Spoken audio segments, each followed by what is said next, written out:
வணக்கம் மக்களே. இன்று ஒரு விழிப்புணர்வு செய்தி என்னவென்றால், அதாவது கப்பல் எல்லாருமே பார்த்துருப்பீங்க. கப்பலில் சரக்கு கப்பல் அப்படின்னு சொன்னாலே நல்ல மிகப்பெரிய ஒரு கப்பலாகவே இருக்கும்.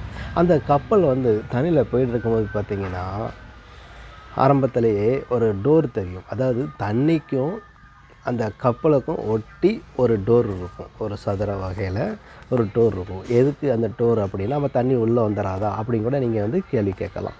அது தண்ணி வர வாய்ப்பு கிடையாது.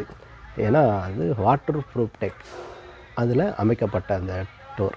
அப்போ அந்த டோர் எதற்கு அப்படின்னு சொல்லி பார்க்கும்போது அதில் அனுபவமிக்க வாய்ந்தவர்கள், அந்த கப்பலில் பயணிக்கிறவர்கள், பைலட்கள் மெயினாக ஒரு இந்த துறைமுகத்துக்கு போகணும், அந்த துறைமுகத்துக்கு போகும்போது அது கரெக்டான ஒரு இடத்துல நிப்பாட்டணும், கரையை ஒதுக்கி நிப்பாட்டணும் அப்படின்னா அதில் ஒரு அனுபவமிக்க ஒரு பைலட் அது உள்ளே போவார். அந்த டோரை திறந்து அது உள்ளே போய் அதுக்கு உண்டான வேலையை செஞ்சு கரெக்டாக நிப்பாட்டுறதுக்கு தான் இதுக்கு பேர் பைலட் டோர் அப்படின்ட்டு சொல்கிறாங்க. இது எல்லாருக்கும் தெரியாது. அப்படி தெரியாமல் இருந்தாலும் கப்பல் துறைமுகத்தில் எங்கேயா நின்னா பாருங்கள், கேட்டு தெரிஞ்சுக்கிடுங்க என்று சொல்லிக்கொண்டு ஒரு காணொலியாக விழிப்புணர்வாக வைத்து கொள்கிறேன்.